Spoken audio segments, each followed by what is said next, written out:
Good evening, everyone. Thanks very much for coming along to this event, which we're very proud to be publishing another collection of Nigel's because he writes like no one else, and with the kind of authority and insight that is rare in the world, and particularly, I have to say, so I speak as a poet myself. It's rare in the world of poetry, where generally poets are not. Don't deal with the material, don't know the things that Nigel knows, and don't deal with it quite the same way. It's the evening is going to be unusual also in that Nigel will be talking with a great friend of his, Tom Connolly, a friend of over 30 years, I think. And intriguingly, I'm going to say that they met in the same football team. We'll hear more about that later.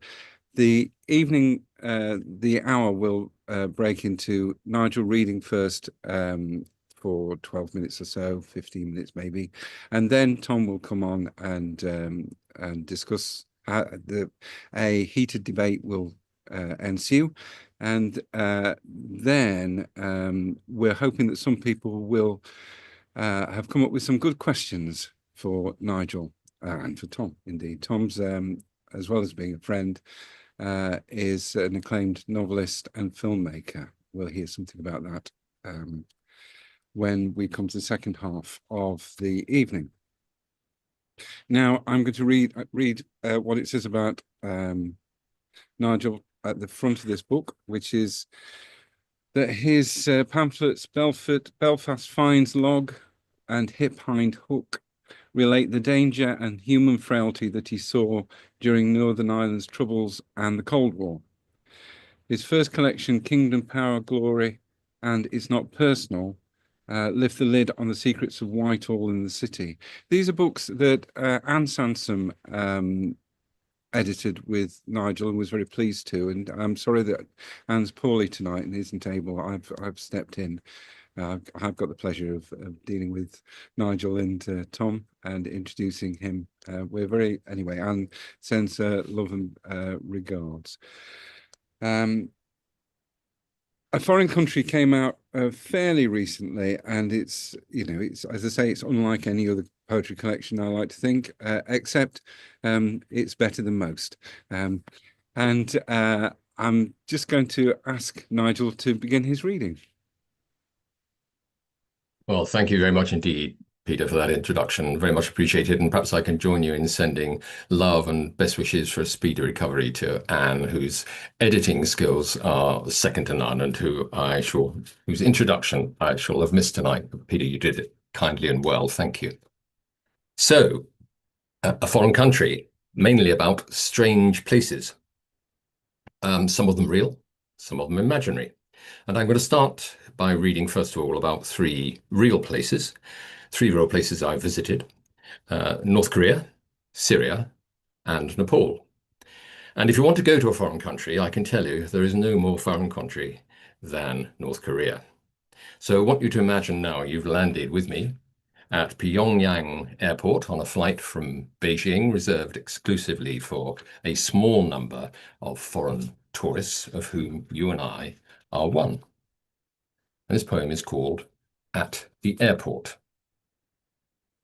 We surrender our mobile phones to be shrink-wrapped and secured. Mrs. Lee steps forward. She is our guide, and in her trimmed English, she asks us to confirm we have packed no drugs, newspapers, books, or religious tracts. Mr. O, beside her, grey-suited, silent, is always to be with us. We are warned not to move away from our group of five, or to speak to local people unless invited to, or to photograph without permission. Always to call Kim Il-sung great leader, and never to fold a newspaper across his photograph or to put it aside face down. Mrs. Lee explains that her people expect these simple courtesies from their visitors. She has a gift for us with the compliments of People's Democratic Republic of Korea, a selection of the great leader's writings about UK, his philosophy of self-reliance, which guides all people in what they do. Later, there is karaoke. Mr. O stays silent. Mrs. Lee sings, UK iron is the strongest. I sing, let's spend the night together. North Koreans' perspective on the world is rather different to most people's. They have a very particular view of history and of their position in the world now. And their view of the Korean War, for example, is quite different to the one you'll read in a Western history book. Who was the aggressor, how it came about, and how it ended. But more recently, too, there have been incidents which they have a different perspective on. And I'm going to read you now a poem about one of those. It's an incident which occurred in 1976 in the demilitarized zone. And Mrs. Lee told us about it, and it's called the Axe Incident, for reasons which will become very obvious. The Axe Incident. Mrs. Lee tells us about the incident in 1976, when in an act of imperialist aggression, US soldiers entered the zone to cut back the branches of a poplar planted by Kim Il-sung. She tells us, "We said, you can't cut this tree. We need to talk first." And then there was a fight leading to the death of an American officer. We agree it was a regrettable misunderstanding. Back in London, I'll watch film of the incident on YouTube. I'll see the tree pruning start, the arrival of a truck of North Korean troops, the Americans scattering back to the south, and Captain Boniface surrounded and beaten to death with the axes his men had discarded. But not everything in North Korea was quite so grim. We were fortunate enough to be there over Kim Il-sung's 99th birthday. Obviously, he'd been dead quite a number of years by then, but they still celebrated his birthday because, among other things, he's president perpetually. And on that day, we were allowed to walk around the parks in Pyongyang, and a lot of local people were there having picnics, playing radios, and even dancing. And I was fortunate enough to be allowed to go and do some dancing with 2 or 3 of these people who were very cheery. Couldn't understand a word I said, and I couldn't understand a word they said, but it was rather fun. It was quite a homely experience. Unlike that evening, when there was a rather more formal celebration of Kim Il-sung's birthday in the main square, in one of those wonderfully choreographed occasions with lots of local people dancing. So this is the story of that. It's called The Birthday Dress. They're celebrating the anniversary of the birth of the great leader in Kim Il-sung Square tonight. 99 rows of 99 girls dancing in a kaleidoscope of synthetic yellow, blue, and pink. When the black-suited boys join them, Mrs. Lee leads me from our podium and pairs me with a blue dancer.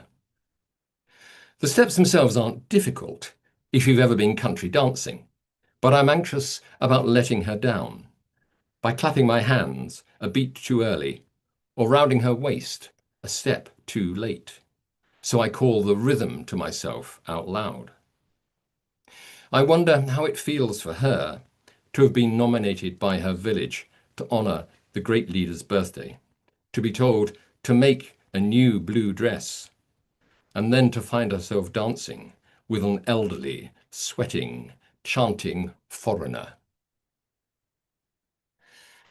Syria is an astounding ethnic, cultural, and architectural mix. And I was very fortunate to go there in about 2009 and to see that mix at first hand in its most relaxed state before the Civil War. And Damascus is probably the most, the greatest example of that mix in every sense of the word. One of the friendliest, loveliest, and most architecturally mixed and stunning places I think I've ever been to in my life. And this poem is intended to give you some flavor of that. It's called Damascus, the Old City. Aramaic's not spoken much anymore, but you'll hear Arabic's 17 dialects, as well as Kurdish, Turkish, Armenian, even Greek. English is not commonly used.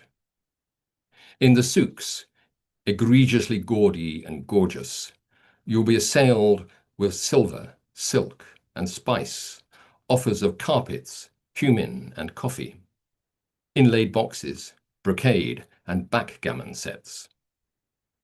At the Umayyad, an Aramaean temple to Hadad, Roman temple to Jupiter, a basilica for Christ, and then the first great mosque for Islam. Look for the Baptist head beside Saladin's tomb. Then, like 5,000 years of travellers before you, walk down the street St. Paul knew as straight. Find your hotel, once a Jewish merchant's house, for lemonade under the jasmine in the Salam League. But as I said, I got my timing right in going to Syria, because not long afterwards the civil war broke out, and before very long, Islamic State entered the conflict, and many of the beautiful historical remains, especially those which had some sort of religious significance in the eyes of Islamic State, were destroyed. And nowhere was this more true, sadly, than in Palmyra, which is a substantial Roman city, indeed some pre-Roman remains there as well, including a colonnade of Roman pillars, a kilometre long, and full of enormous temples and theatres and the remains of shops and so on. And I love the city, and I think most of it is still there, though one can't be sure till one gets there again. And I urge anyone who can get to Palmyra to do so. But at the time I was there, even though it was pre-Civil War, there was still a sense of foreboding. Our driver, for example, who was a professor, my driver, there was just the two of us, him and me. He'd been a professor at Damascus University, but was unable to work anymore. And he warned me that we were constantly followed wherever we went by some representative of some secret organ of the state, who knows what it was, but it was a bit alarming. Anyway, this is a story about Palmyra, this next poem. It's called simply Palmyra. It happens to be the very last poem in the book. There are half shadows across the temple of Baal, which the sun cannot explain, and a falling call of echoes from the theatre proscenium. The sand feels odd today, gritty and black on my fingers, as if shot through with blood or fuel oil. The desert air smells metallic. I search my guidebook for a natural explanation, but the words blur and slide off the edge of the page, and when I look up again, the pillars of the tetrapylon are fading, becoming transparent, like the people in the photographs in Back to the Future. I went to Nepal a couple of years before that, in 2007. Nepal has its own history of revolution, Maoist in that case. But the poem I want to read you from Nepal is not really about revolution at all. It's about power. It arises from a trip I made to the Nepali jungle looking for tigers. Went to a place called Tiger Tops, where they have rhinoceros, tiger, elephant, all available to be seen. And we went out into the jungle on an elephant to look for and indeed see tiger. And when I got back, I thought about this as a sort of metaphor for me, because one of the things in my day job that I do is talk to chief executives of companies about the nature of power, and how about when you're in a powerful job, you feel the sway of the elephant's shoulder. And when you get down off that elephant, it never feels the same again. So I want to read this poem, which is called The Sway of the Elephant's Shoulder, for all chief executives everywhere. The sway of the elephant's shoulder. From the back of your elephant, you cheer as the charging rhino stops dead at the first trump. Were you to ride a rhinoceros, you'd hurrah as the tiger turns tail when those jaws swing open. And astride a tiger, you'd whoop as the wild boar realizes its tusks can't match those curved claws. Rhino, tiger, boar, all vanquished. You'd easily convince yourself it was something to do with you.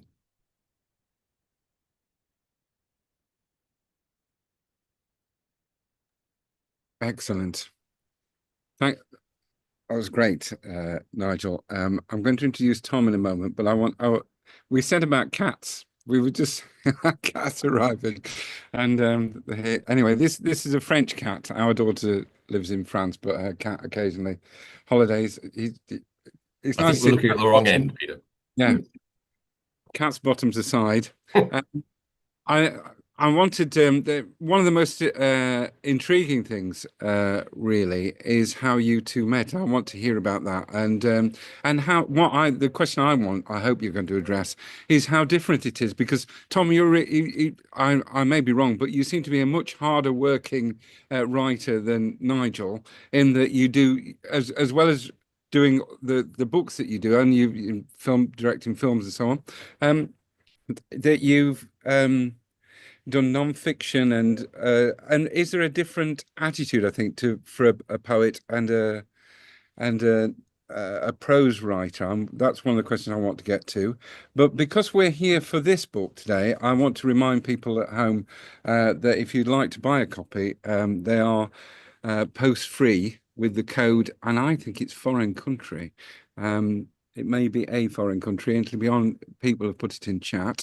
I also want to remind you, if you would, to come up with some questions for these two guys, particularly for Nigel, but also for Tom. Tom's debut novel, The Spider Truces, was a Financial Times Book of the Year and shortlisted for the Writers Guild of Great Britain Award. Longlisted for the Desmond Elliott Prize. His 2024 biography, The Cyclist Alex Dowsett, was shortlisted for Sports Books Awards. He's also a ghostwriter. And you've done a book of photographs, is it mostly photographs, Tom, about non-league football? I have, yeah, because I'm not a filmmaker anymore, Peter. I stopped that when I started writing full time quite some time ago. And a few years ago, I found myself missing the only thing I missed about filmmaking was having a camera to my eye. And yeah, I made a book called Fair Game, which is yeah, a photograph book about one non-league club down in Sussex. I played non-league football till I was nearly 40, and yeah, it's a love poem to grassroots football and the very extraordinary community that gathers around it, and the sort of far more far-reaching effect on a community that non-league football clubs have all over the country. I know that's important. Obviously we're Anne and our grandsons are used to the bright lights of Doncaster Rovers, whereas I'm a Mansfield Town guy myself. So you know we're riding high. Whereas I'm hoping that you two will. I can just disappear and then enjoy your conversation. Can I remind people do put something in chat if you've got a question at any stage, and at the end I'll gather them up. We're going to hear you have a chat, and then Nigel afterwards will be reading again. That's the format. So thank you guys. Absolute pleasure. It is a real pleasure to be able to join you all and start this conversation with Nigel this evening about a collection of poems that I simply love. A String of Pearls, a poem that on reading to my 8 and 12-year-old boys has formed the basis for about a week's worth of breakfast table conversation. Looking for tigers, the emotional impact of all that is unwritten in that poem, the lonely inner journey of loss and grief, and Fireside Story 2, a darkly humorous and wonderfully unsettling poem, all of which is to point simply towards the extraordinary breadth of ideas and moods in this collection. And Nigel, let's start at the beginning with the title. It's the opening line of L.P. Hartley's 1953 novel, The Go-Between. It's a famous phrase. Tell us why you chose it for the book. Thanks, Tom, and can I just say how delighted I am that you're here asking me questions, which I hope aren't going to be too difficult to answer. Well, I chose it relatively late on. The concept from this book came to me relatively early, and I found that I pulled together after a while, a whole set of ideas around the way we look at things differently at different times, and indeed between countries. So in a sense, just taking the most recent poems I've read, the different ways that people in Syria look at their, what I'm talking on a macro scale, look at their history, or when the way that people in North Korea look at their history.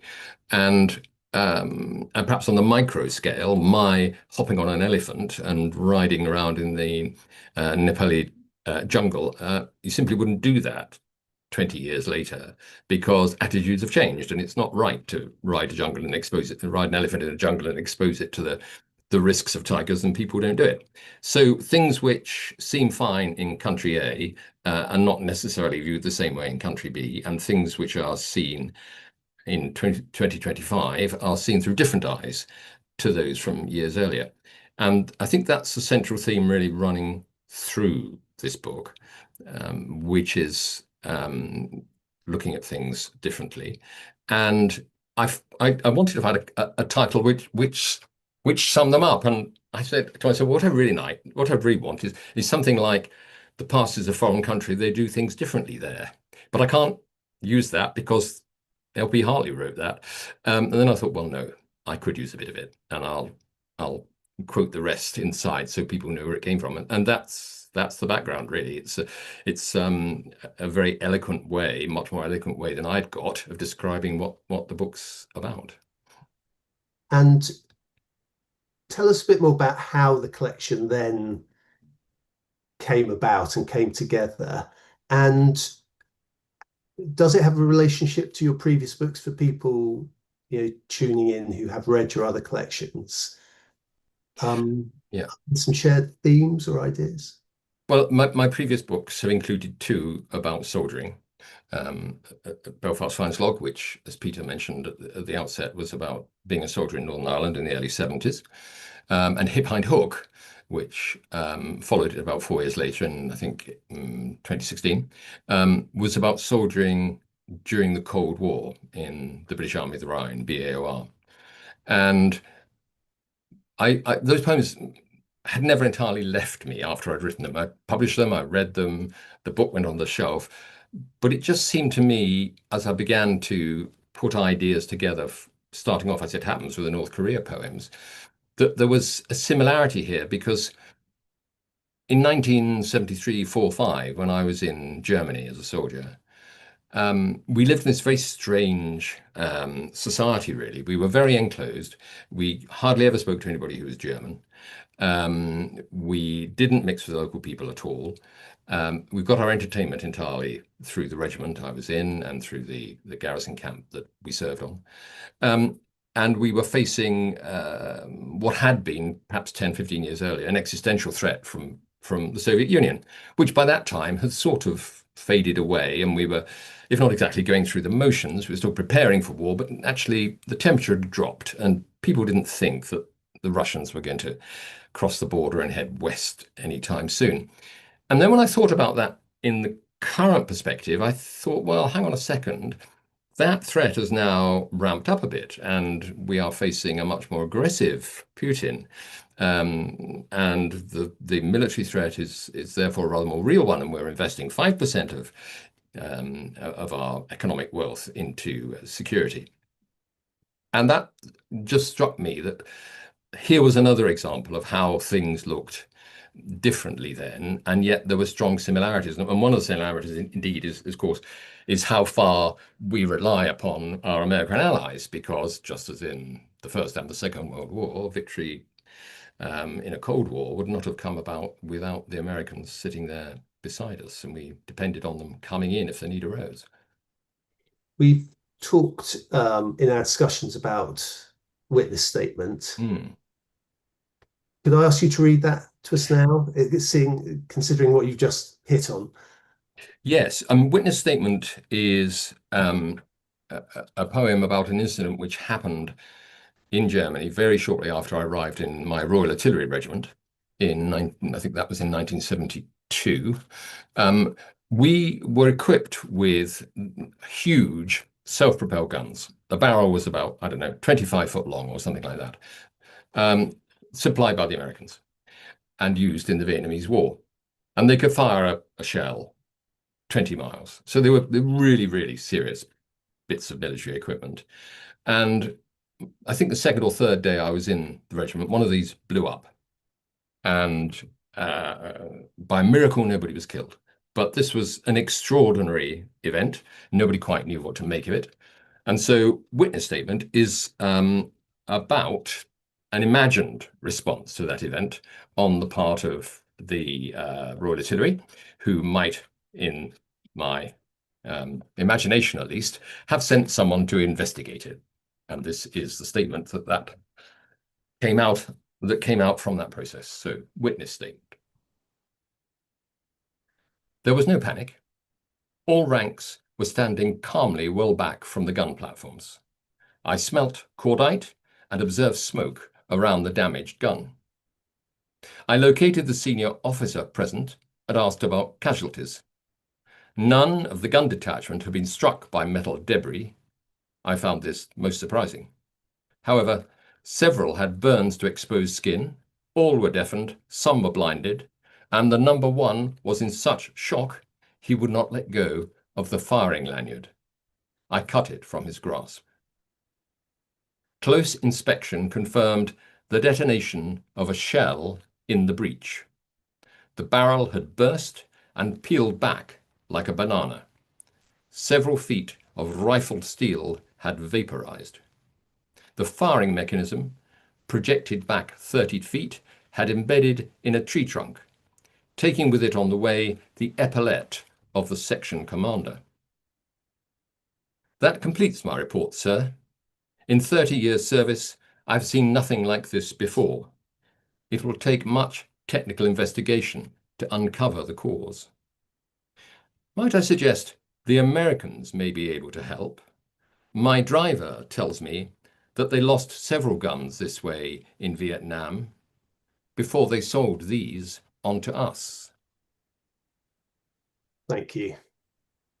One of the first time I read this collection, Nigel, I read it cover to cover. Since then, I've been dipping in.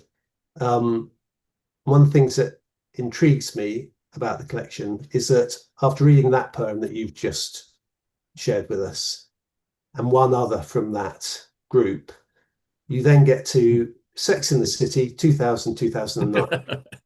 Tell me about the collection moves through different time periods, back and forth. Can you tell us, did you have that in mind when you were putting this collection together, or were they very separate entities that then clustered together? I started off by thinking about real places. And obviously, because I wanted to write places I visited initially, they occurred at different times. But on the whole, they were pretty recent, within a sort of 5 or 10 year period. But after a while, I thought, well, I'd rather like to visit some imaginary places as well, because there's a lot of fun in visiting somewhere imaginary and writing about it. So I cast around for things which had some significance in my own life, mainly, I must say, my childhood, but which I could then perhaps develop into a new way of looking at things. So you mentioned a poem called A String of Pearls, Tom, and that came from a sequence of poems in this book called Ripley's Believe It or Not. Believe It or Not was a syndicated newspaper column in the 30s and onwards by the American Ripley, and he had all these pulled together in a book periodically and published. And I had a 1937 edition given to me by my father of Ripley's Believe It or Not, which I spent hours as a kid dipping into for exactly the same sort of reason, I think, Tom, that they've proved really fun in your family, because there are a massive number of facts in there which are they facts? You know, somebody who lives to be 130, is this likely? And I had great fun with that. And I thought, well, I can write some poems about that. So that's where that one came from. And similarly, Popeye. As a kid, I watched the Popeye cartoons and I loved the characters in that. And I thought, well, let's imagine that Popeye's dead. And we're now 30 years on from when I watched those cartoons. Where are his friends now? What are they doing? And so I invented new lives for them. And I also invented a journalist who has to go and discover those people after the news of Popeye's death, and without any spoilers, discovers a rather different version of Popeye's origin than we might have imagined. And I would never have thought of that idea had I not been trying to go through the process of saying, well, there are things in the past, how do they look now? And there are a couple of other sequences in here. One about what I've called the waiting room, which is a sort of limbo, a sort of purgatory, if you like, where people are waiting to be delivered to their ultimate destination after death, and they don't quite know why they're there. In some cases, others they do, but they're waiting for attitudes to change, I guess, so that they can move on either for better or for worse. So yeah, started with the facts, ended up with the fiction. Wonderful, and I can relate to that very strongly. You have, I think there's a really interesting quote in the back of the book. Michael Lasky has talked about your poems being short story poems, or described them as short story poems. I ask about that because it feels to me relevant to this freedom you're talking about of being able to just totally make stuff up, which is the great joy of being a writer. And what do you, I mean, I take it as a great compliment if a poem is described as a short story poem. What are your thoughts on the poem as a short story, and the sort of degree of narrative, I guess, within your poetry? Well, it's a very interesting question. And when I read Michael Lasky's Michael Lasky's quote about my poems being effectively short stories, it made me look at things in a new and different way. And I thought, yes, he's right. There is something short story-like about these poems. And it was something which I was doing quite deliberately. I've never written short stories. I suppose I never will. I certainly, Tom, don't have the tenacity and determination that you must have to be a successful novelist. My attention span is that of a gnat. So a poem is a perfect medium for me to try to develop an idea and get it across with some emotional impact, or make people laugh, or make people question themselves. What that doesn't allow you to do is to paint a bigger picture. So one of the things which runs as a thread through quite a lot of my published books is that I have not just one poem on a subject, but a sequence of poems. And that's what this book is. It's a sequence of poems. It's a sequence of sequences. And that allows me in each case to focus initially on one point and get one idea across, and then to move to another related one and get that idea across. And by using those 5 or 6 or 7 individual points to build up a bigger picture for the reader, which I would not have been able to convey with anything, I hope, like that clarity if I'd been trying to write a short story about it. But they do have a lot of them do have a strong narrative element, but what they don't usually have is that breadth of picture which you would expect in a short story, or indeed a novel. Well, that's really interesting. I mentioned one of the Far Side Story 2. It's such a visual poem. It's so, I get asked a lot about, as all writers do, the degree to which your work is autobiographical or personal. Get asked if I consider myself a very visual writer because my first career was in film. And I sometimes worry that I get a bit grisly about answering both questions, because with the latter, every good writer to me is visual, and there is no monopoly on people who have worked in the visual arts and become writers. My experience of your poems is that there is such a nugget, such a core moment which tells such a huge story. It's what I felt about Looking for Tigers, and the sense of, and without wanting to spoil the reading experience for anyone who hasn't yet read the poems, but in Looking for Tigers, 3 lines at the end of that poem tell an entire story of living without somebody and coping with loss, which I find extraordinary as somebody who needs many pages to try and evoke things. And I think they're very visual poems in a wonderful way. So it's so interesting what you say about that.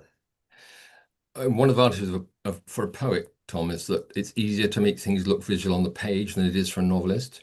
so you can change the shape of a poem and have an impact through doing so. There's a poem in the Ripley section, for example, which is I won't look it up, but it has the shape quite deliberately of a pyramid on its side, and that's quite deliberately done to get a point over, and it's fun to play with, to write that sort of stuff. You know, that's I'm not quite sure what the equivalent is for a novelist of that sort of, if you like, almost trick of the trade. Is there something which allows you to have a visual impact through the written word? I mean, I don't know. To me, I think it's in the editing, because I certainly overwrite and then edit and hugely enjoy that. And there's a moment at which you've taken out so much that you feel there is just the right amount of information visually, as well as emotionally and narratively, that people can then invest themselves into that moment or that character. I don't know if that's the sort of a equivalent to that, but I think refinement, and I know that Peter wants to come in now and sort of ask us, and hopefully you mainly, some stuff, but that's my last question from this. Can you tell me a bit about editing, about individual poems, whether they change shape or reduce or grow in size through the editing process, and similarly your collection as well? Yes, thank you. Well, I think a good example of that is within the sequence of poems about my father's childhood and death, which you've already mentioned one of. When I started trying to write about my father, who died in 2020, I found that I couldn't write about it directly. I could not. I couldn't get into the subject without feeling either mawkish, sentimental, or just full of cliches. So I had to find a sideways going through it. I kept writing these poems and tearing them up and thinking that they're useless. And I came at it sideways initially through this fireside story concept, which is, if you like, another example of using the poem as story, which relates 5 or so stories which my father told me repeatedly during my childhood and later life from his own background. And by shaping and reshaping those until they were really quite short, rather than the rather lengthy account which I'd started off with, I found that I could then stop at the end of that sequence and start to write directly about my father's illness and death, because I'd built up a context in which to talk about it, which at the outset, the start of the writing process, I simply couldn't get to. And that was, if you like, a piece of luck. But it came out of the process of writing and rewriting. And one thing I think is hugely important about is that you have to talk about truth, which is not the same as accuracy. So there are inevitably in these poems things which are made up, even though they might not appear to be, because they get to a greater truth of what underlies it. And as with my father, the stories that he told me are pretty accurately represented, but occasionally I've played a bit fast and loose with the odd detail in order just to make it a clearer exposition of the underlying point I'm trying to make about the nature of his childhood and the shape it had on his life, and therefore ultimately on my life too. Yeah, absolutely. Beautifully put. And what you described as luck, I would say, is graft and hard work and writing and craft. This is the perfect point to finish our bit with you reading one of those fireside stories. Okay, yeah, I can do that. You mentioned Fireside Story 2, but I think I might read that one, Tom, because that's an interesting early life experience of my father, in which catches his own father in a particular light. So here we are. This is one of 5 stories about my father's childhood. Fireside Story 2. Your father kept a Jack Russell Terrier to keep down the rats on his allotment. Nell, a working dog. When he brought her home, he'd tether her from the back door handle. One morning he found the door wouldn't budge. Nell's line ran tight strung over the backyard fence. The dog hung strangled on the other side. chased a cat, you guessed, overreached herself. You said your father took the news badly. Nell was young enough for years more ratting.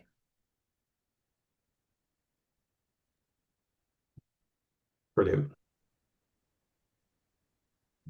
That really has a punch to it. That well, it was a great discussion, guys, and I'm glad to have those two poems, two very different but equally striking and big poems. A couple of questions have come in. One of which, shrewdly, Tom has already covered, and I think Nigel has expanded on. Ed Rice says, thanks for the reading, Nigel. Would you share with us any strong principles you have about writing poetry, storytelling, and style? I think you have discussed that, unless there's anything extra you wanted to say. I think the key answer, Ed, is that you have to be true to yourself and speak with your own voice. And when I started writing poetry, I didn't know that. I tried to be Keats, and I would never be Keats. So why try to write like him? For me, personally, the storytelling and poetry mix you've heard works. It wouldn't work for other people. You have to decide what works for you, and therefore, from that, what style you're comfortable with.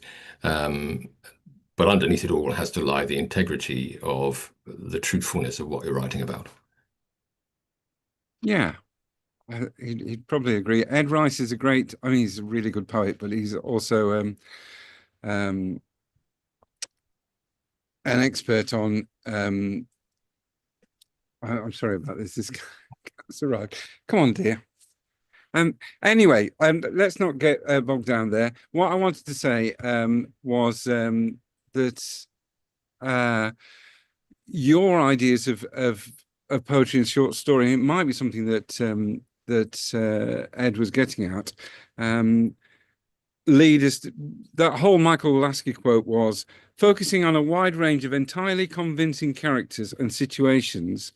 Nigel's entertaining short story poems have the accumulated power of a long and absorbing novel, and that's quite rare, in poetry. That you have little snapshots, don't you? Not a whole novel. I wondered how far where you're heading with that. I mean, from what you were saying, actually, it sounds like you're finding your way through a book.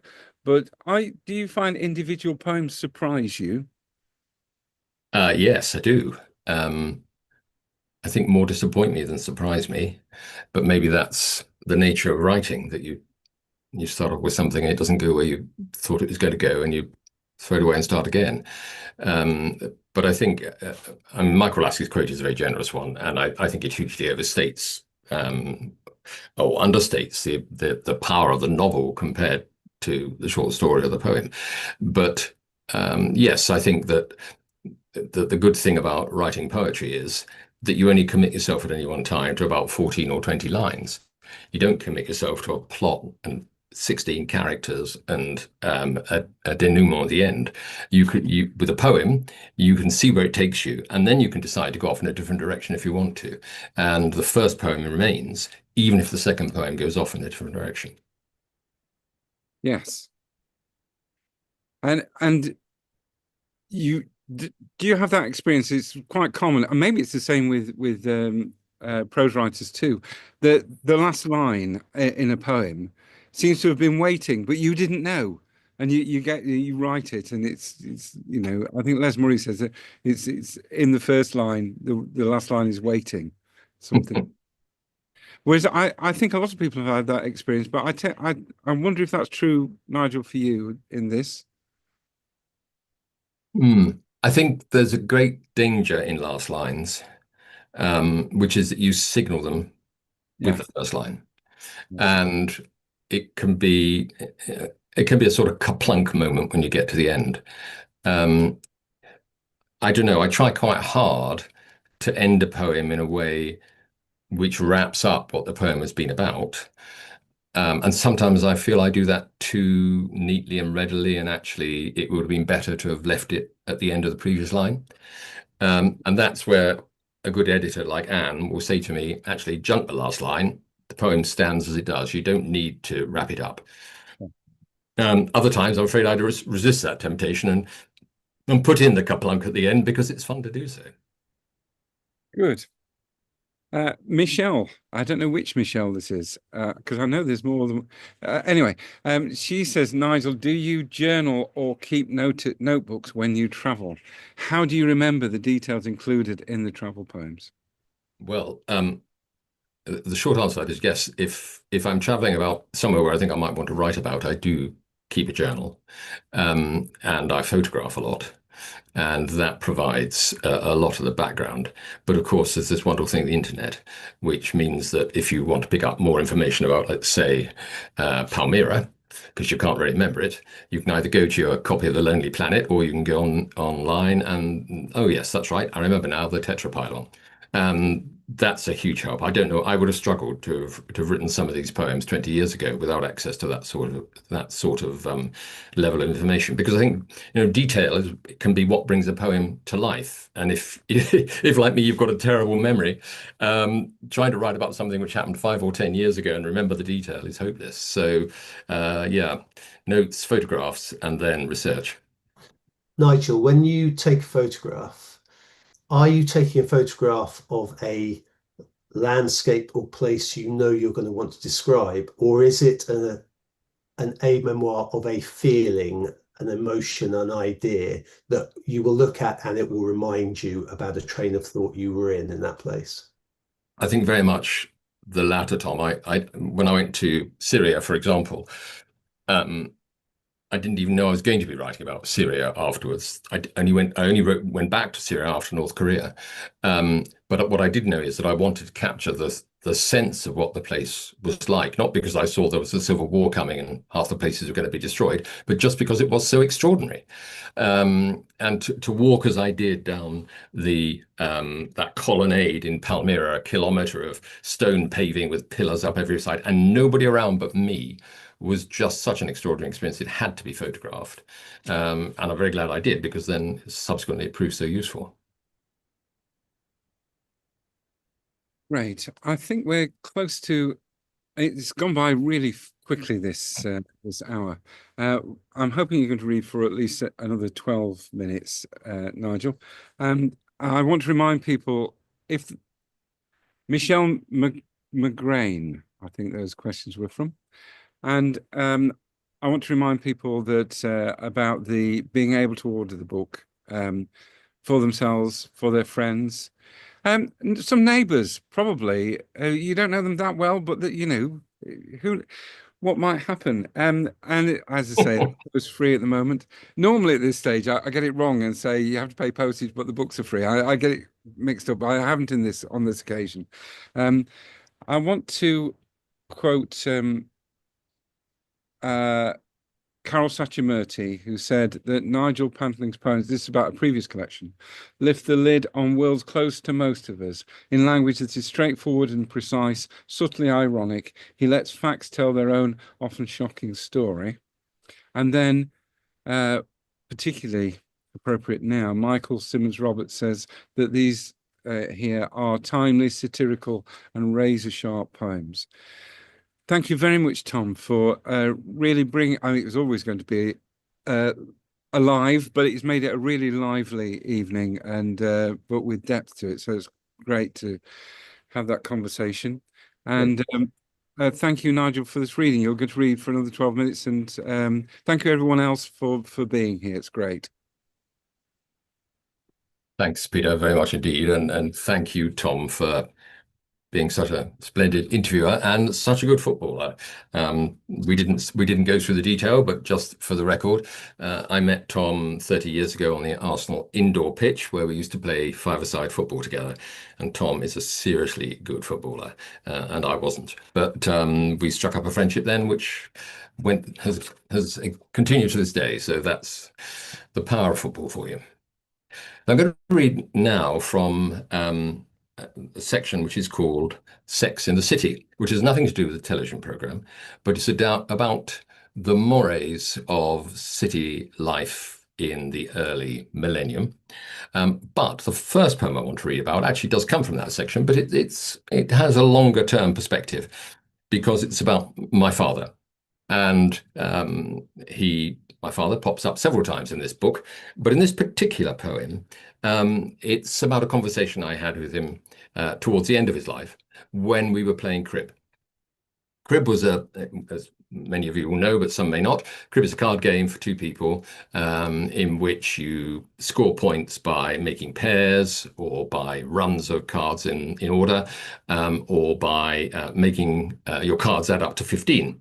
And you peg your score on a crib board, which is a long board with lots of holes in, and you have a crib peg which you move along. That became the habitual routine for me with my father. I played crib with him since I was, I don't know, 7 or 8 years old. So therefore, over 80 years. And can't be that long, can it? Because I'm not that old. Anyway, 60 years. He loved to talk while we were playing, and it's a bit like driving in a car, I find, when you're playing cards with someone. If they're sitting beside you, they tell you all sorts of things they'd never tell you face to face. And it was the same with crib. Because we were concentrating on our cards, he would talk about stuff which he'd never otherwise, I think, have told me about. So this poem, which is about crib, is an example of that kind of conversation. Crib. It's funny you ended up working in the city, my father said, as he laid out his hand.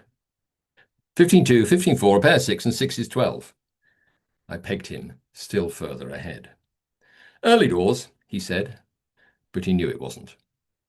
Before I met your mother, I lodged with a couple who ran a cafe near the Bank of England. I wonder if it's still there. 2 for a pair, I said, and nothing in my box. Every morning at 6, they left for the train into Liverpool Street. 10 minutes later, their daughter would come to my room and get into bed. The things we got up to. Your turn to deal, I said. It all got a bit much after a while. I had to run away. I took a job as a bookkeeper in Leicester. Only came back to spend weekends in bed with a different girl. Really, Dad, I said. Yes, he said. The trouble with your generation is you think you invented sex. I studied my cards, selected 2, passed them across. I think that's probably true. I think every generation does think it invented sex, didn't it? But there we are. I'm going to read 2 poems now, which reflect, I think, some of that same dimension to my father's sexual encounter, as repeated in that poem, which is about the power, the initiative being taken by the woman rather than the man. And one of the developments, I think, in the millennium was that the power basis in sexual relationships did shift more towards the woman.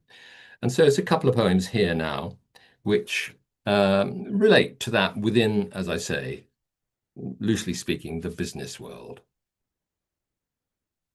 Full disclosure. My husband, she tells you, over a drink after work, used to enjoy driving me to Epping Forest at night and making me run naked across the A104. You sip your Chianti. He introduced me to a broker he'd met at the golf club. For a while, there were 3 of us. But then my husband left, and the broker turned out to be interested in domination. She refills your glass. He insisted I recite the FTSE 100 in alphabetical order, or by market capitalization.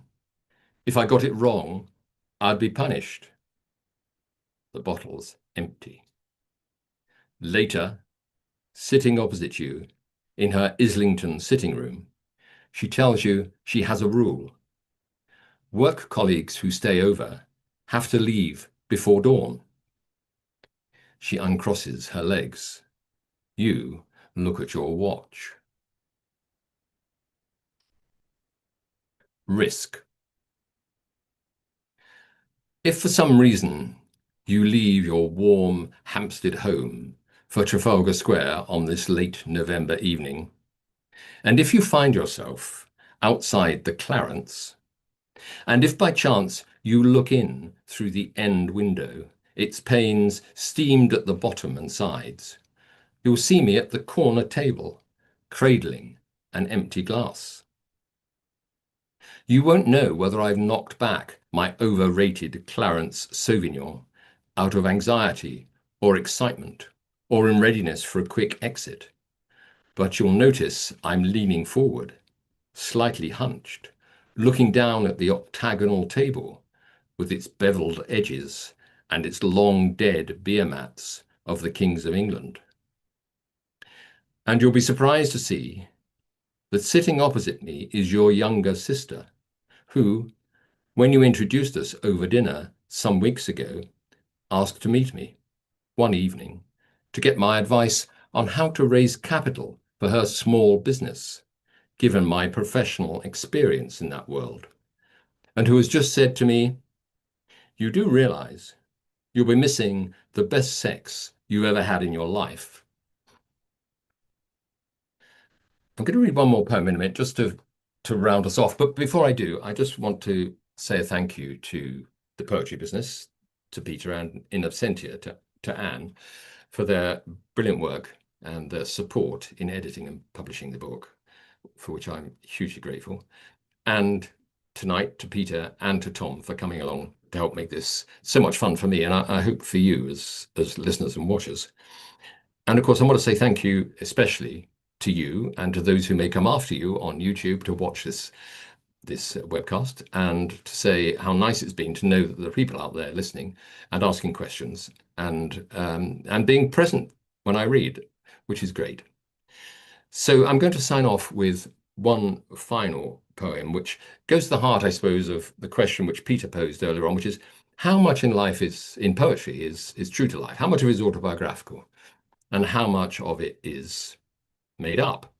Clearly, in a novel, if it's set in a different place and time, you can pretty well tell that it's not autobiographical. But if it's set in the present time, you start to wonder. And so it is with poetry. Not just poems that are in the first person, which you might think are autobiographical, but of course may not be, but ones that are in the second or third person, which you assume are not autobiographical, but maybe. So the one I'm going to read now, which has its origins, for me at least, in a course I did, a creative writing course I did at Lumbank, one of the Arvon Foundation's writing houses, some years ago, when I was reflecting on the impact of Bill Clinton and his denial that he had had sex with Monica Lewinsky, and what impact that had had on the business world around me. And this poem, you will realize, is not autobiographical because it's written about an insurance company, and I've never worked in an insurance company. So it's called Sexual Politics, and it has an epigraph: "I did not have sex with that woman, Bill Clinton." In the insurance company where I worked, there was a much resented prohibition of sexual relationships between colleagues. After Clinton, our HR department, under pressure from senior executives, agreed to issue a modernizing amendment. The amendment they drafted continued to ban sexual intercourse between members of staff, but added, "For the avoidance of doubt, cunnilingus and fellatio are also prohibited." The draft found its way up to our chairman, who, being of an older generation, unmarried, and liberal in temperament, saw no reason to ban something he had never heard of. The draft duly came back down to HR, who found also deleted and not inserted. When the new sexual policy was issued, most of us were absolutely fine with that. Thank you all very much for listening, and good night.